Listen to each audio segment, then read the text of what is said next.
Welcome to The Explainer. Today, we're stepping aboard the ship of dreams, but we're also descending into what was, honestly, one of the most chaotic, high-stakes productions in Hollywood history. We're talking, of course, about James Cameron's 1997 epic, Titanic.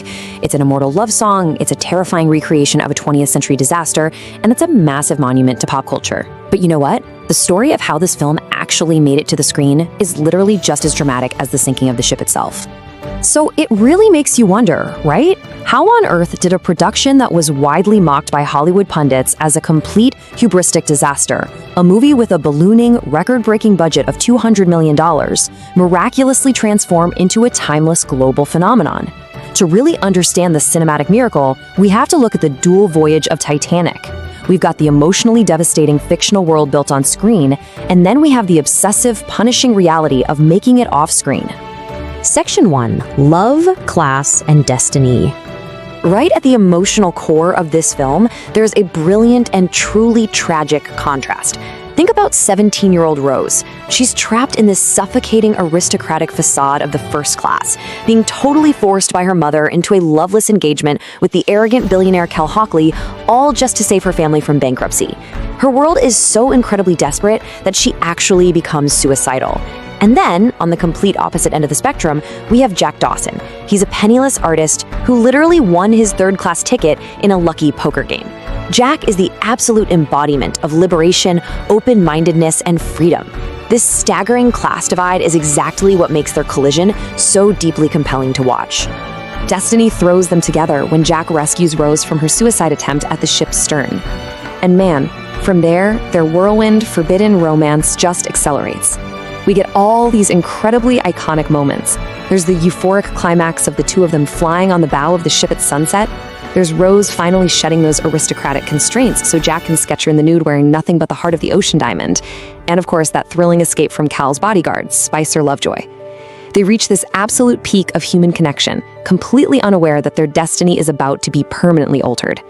Right after that euphoric moment, the tone of the entire story just violently shifts. Section 2. The unthinkable historical tragedy. The ticking clock of disaster begins. Step 1, the ship strikes the iceberg, which happens largely due to the negligence and high-speed ambitions of White Star Line director J. Bruce Ismay. Step 2, as the horror starts unfolding, that class division we just talked about becomes glaringly, brutally apparent. First-class passengers are prioritized for the scare's lifeboats, while thousands of third-class passengers are literally locked below the flooding decks. Jack himself is even framed for theft and handcuffed down in the ship's lower levels. Finally, Step 3, the magnificent ship literally snaps in half and plunges into the freezing ocean, throwing thousands of people into the icy waters. And this brings us to a really crucial point about how the film weaves its narrative with actual history. In our fictional heartbreak, Jack yields the only floating wooden panel to Rose, essentially accepting his freezing fate. But this mirrors a haunting historical reality that Cameron perfectly interwoven into the background. Real figures like Isidore and Ida Strauss, the owners of Macy's, actually refused to board lifeboats so they could embrace in bed and face death together. Or Captain Smith choosing to go down in the wheelhouse. The fictional sacrifice we see perfectly mirrors the very real, agonizing courage of that night.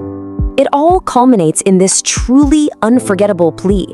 Jack, slipping away into eternity, makes Rose promise to live her life to the absolute fullest. Promise me you'll survive, and never let go. It's undeniably one of the most haunting moments in cinema, and it anchors the sheer horror of the disaster in pure, devastating human emotion. Section 3. Madness behind the masterpiece. 12. That is the exact number of deep-sea dives James Cameron made to the actual wreckage in the Atlantic back in 1995. He didn't just see this as a movie set, he viewed the Titanic as the Mount Everest of shipwrecks. Honestly, he didn't even just want to make a movie, he wanted an excuse to dive down there and witness the graveyard for himself. Working directly with the real wreck gave him this profound, heavy responsibility to honor the deceased. Finding the perfect actors to shoulder that massive responsibility was notoriously difficult. At first, a 22-year-old Leonardo DiCaprio actually resisted the part, thinking the character of Jack was just too simple. But Cameron saw a natural spark in him. Kate Winslet, on the other hand, she was absolutely desperate for it. She relentlessly sent letters and even sent a single rose to Cameron with a note saying, "I am your Rose. I don't know why you're even seeing anyone else." Her unyielding determination completely won him over, and while history definitely proved her right, Section 4, the 160-day war. Now get a load of this number, 17 million.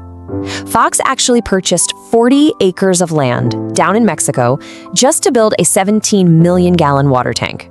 Why? So they could house a near full-scale replica of the Titanic, mounted on massive hydraulic systems that could tilt the whole thing up to 90 degrees to simulate the sinking. The sheer, terrifying scale of this undertaking was totally unprecedented in filmmaking. And the conditions inside that tank? Absolutely agonizing. Actors were soaked in freezing cold water for hours on end. Colds, flus, and even kidney infections were running rampant among the cast and crew. Through it all, you had Cameron, a notorious perfectionist, fiercely directing, often yelling through a megaphone from a 162-foot crane. Meanwhile, the visual effects team was out there breaking new ground, using CGI to show digital passengers falling from terrifying heights. They wanted to recreate the horrific chaos, stepping far away from the gentle, sort of waterslide feel of older disaster films. Then, in August 1996, the chaos just peaked. Listen to this. An unknown person literally spiked the crew's catering soup with the hallucinogenic drug PCP. Over 50 people, including James Cameron and actor Bill Paxton, were abruptly hospitalized in a state of full-blown hallucination. I mean, it was total madness. So, between the massive sets, the constant delays, and the grueling shoots, the budget absolutely skyrocketed to a record-breaking $200 million. At the time, that was the highest budget in history. It actually cost more to make the movie than it did to build the real Titanic, even when you adjust for inflation. Fox panicked so much they had to partner with Paramount just to share the financial risk.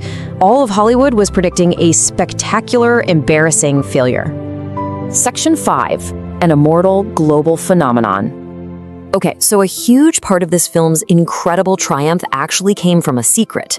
James Cameron originally adamantly refused to have any vocal pop songs in the film. He hated the idea. But composer James Horner secretly collaborated to write My Heart Will Go On anyway, and he convinced Céline Dion to record a demo. Horner then waited for a day when Cameron was in a really good mood to play it for him. And guess what? Cameron was completely won over. That soaring track pushed the emotional weight of the film right over the edge, and the soundtrack went on to sell over 27 million copies. When it hit theaters in December 1997, it caused an absolute box office earthquake. Leo mania exploded globally. The film had this incredible 20% repeat viewing rate. People were just going back over and over again. It topped the box office for 15 consecutive weeks. By spring 1998, it tied the record for Oscar nominations and won 11 Academy Awards, including Best Picture and Best Director. And with subsequent re-releases over the decades, its gross pushed past $2 billion.